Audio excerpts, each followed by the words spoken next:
Hey everybody, welcome back to Tuesday Talks. I'm Dave. Today we have Gunnar, and we're going to talk about a kind of a deep subject. Should we be comfortable with violence? Should we be comfortable with violence? Like I said, I mean it's a deep subject. I mean it's difficult to even answer the question. I mean in some respects, but not always. Yeah. I think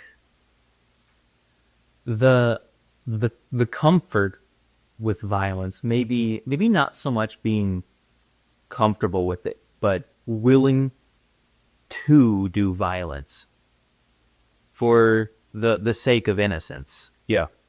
you know? I think when it comes to being comfortable with it shows like a level of okayness with it. And I don't think that violence is necessarily something that we should desire, but is a necessary thing. Right. Right. It's not good, but can be justified. Absolutely, it could be justified. There's, I mean, you can look throughout history. The Crusades, Yeah. that was after hundreds of years of Islamic conquering of Christian Spain, and it was a response. That was a justified reaction to commit violence against those people invading your land. I think that violence to defend your home is always justified. I agree. And the one thing that I wanted to kind of bring up in the beginning of the conversation has to do with there is literally two sides to the camp. There is let's avoid violence at all costs. Let's cancel the police, defund them, all these kinds of things. But most often, those people that are wanting to defund, reduce our military, do all these kinds of things are what I've heard of and I've always called violence by proxy, meaning that we are willing to have somebody else take care of those violent acts for us.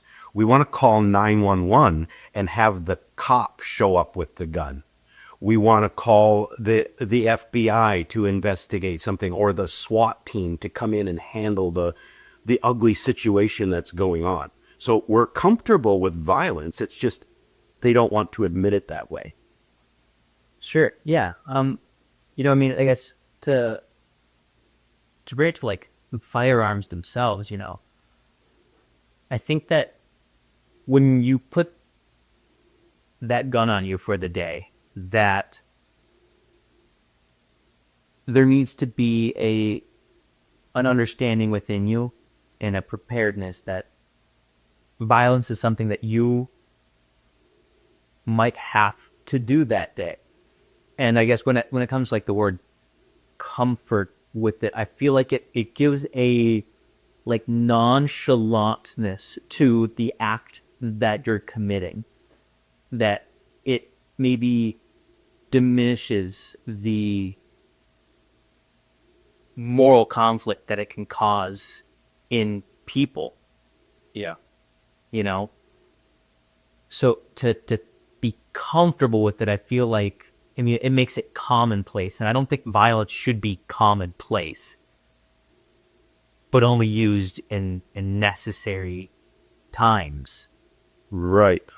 And what you just brought up is like on a daily basis. I put my gun on every single day. I carry everywhere that I go, but there is a mental preparedness with that if for whatever reason, there is some form of violence that is directed towards me, that I'm willing to act on that to the level of, I guess, the level of violence that is being directed at me.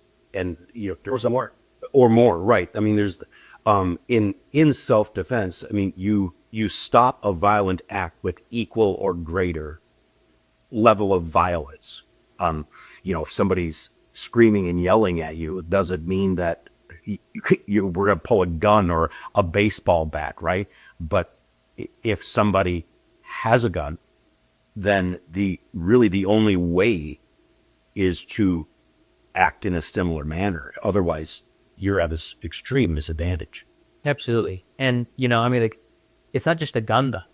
If they have a knife, Yeah. I don't need to react by pulling on my pocket knife. Right. That's not the response. Right. Or a baseball bat. I'm not going to run to Walmart and buy a baseball bat so I can, fight this guy on a fair field. That's not. Right.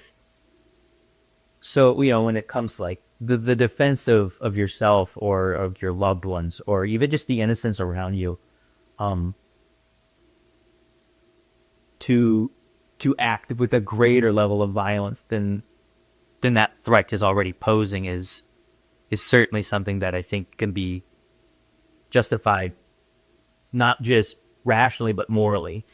100%. And I think about John Boyd, the OODA loop. I mean, it's been talked about for a long, long time on the internet, and in gunfighting skills and other types of skills, even in business. But to being able to unravel your adversary, so you have to act quickly and violently, whatever that act is. Maybe it's punching somebody, but literally it is a quick act of violence in response to what's being directed at you. Without that, you're going to lose. Yeah. I'm just thinking about like what you said there though. And it's interesting though, because in boxing or like Muay Thai or something like that, not necessarily always the most violent thing is the answer. That haymaker, sure, you can knock the guy out, but the jab is really hard to miss. It's just so fast that it hits the guy right in his face. As he doesn't even know where it came from. You can't react that fast.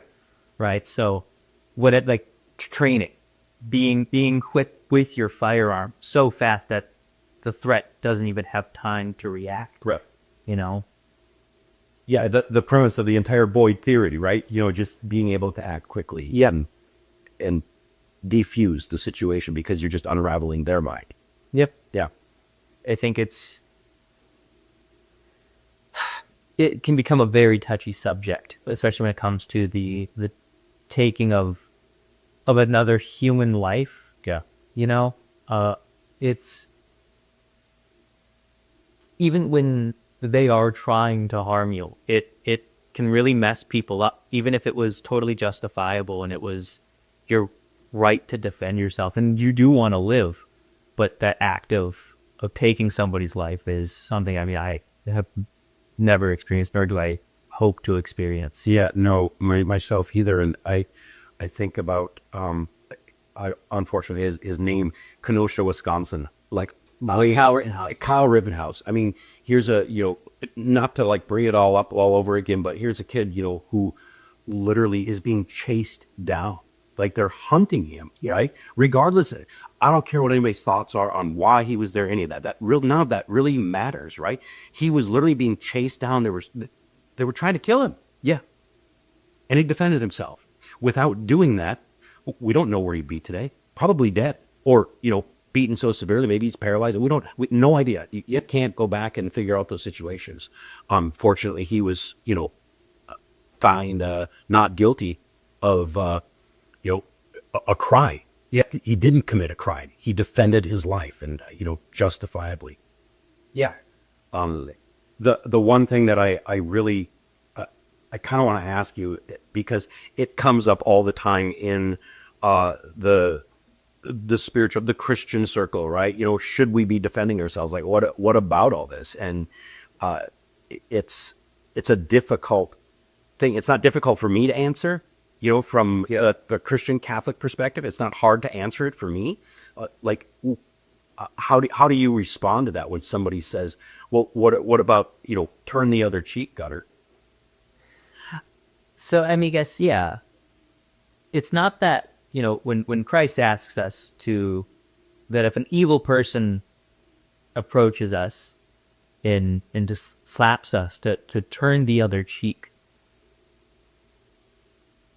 As men, we live by the sweat of our brows. We are going to suffer in life. And that is a way that Christ is asking us to suffer for him.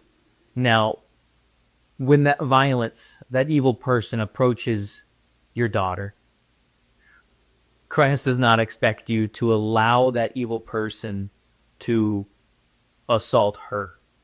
Right. You are tasked with defeating evil, especially when it's against other people like that. You know, earlier in that message in the Sermon on the Mount is, "Blessed are the meek, for they will inherit the earth." And I think the modern world, especially English, has so ruined that word meekness, Yeah. that it's been made out to a meek person is soft and weak and fragile and crumbles at the sight of conflict, and they would rather just stay in the corner, hiding in the shadows, avoiding the world around them. But that's not what the word meek was ever supposed to mean. It was the Japanese like samurai saying it's better to be a warrior in a garden than a gardener in a war. Right. You know, and that was what that meekness was. It was, you can do the simple things in life, you can do them well, but you're strong and you're prepared and you're knowledgeable. You know, it's like so often, you can see it a lot in the world, is Christians as a whole have become a very retreatist people. Yeah. And that was never the intention. We were supposed to go into the world conquering it for the name of Christ, and not just, praying from our corner and hoping that, oh, I hope God just saves one more. He's tasked us to go out and find them. And I think that, it's because Christians, as Catholics, avoiding conflict is something that's been kind of bred into society over the last maybe 300 years, that we want to avoid violence, not necessarily be comfortable with it or think it's necessary, but to just straight up avoid it at all costs. And I think that misses the mark. I agree. And from what you're saying, I want to make sure that I'm clear on what you're saying, like avoiding violence. Of course, when I'm walking down the street, I'm going to avoid every situation to not place myself in the fight. But when placed in the fight, I'm going to react swiftly and with violence. Yes. You had brought something else up, that I have 3 sons and a daughter, and there is something so different about having a daughter to protect versus my sons. My sons are very capable. You are very capable. Luke, very capable. And you have Brad as well. Very capable of defending themselves. But my daughter, although capable of defending herself, that's my daughter. And there's just a line that you can't cross there, that you could cross with my boys. They're capable of taking care of themselves. I will always take care of my daughter. Yeah, it's just totally different. Yep. So yeah, I'm always going to be that protector, that defender. As I think that we all should, for the weak around us, the innocent around us, that we have a duty to protect them. Right. It's the subject.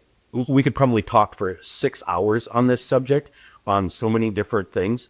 But I guess to bring it all full circle, what I really want to the listeners, to people, being comfortable is maybe the wrong word.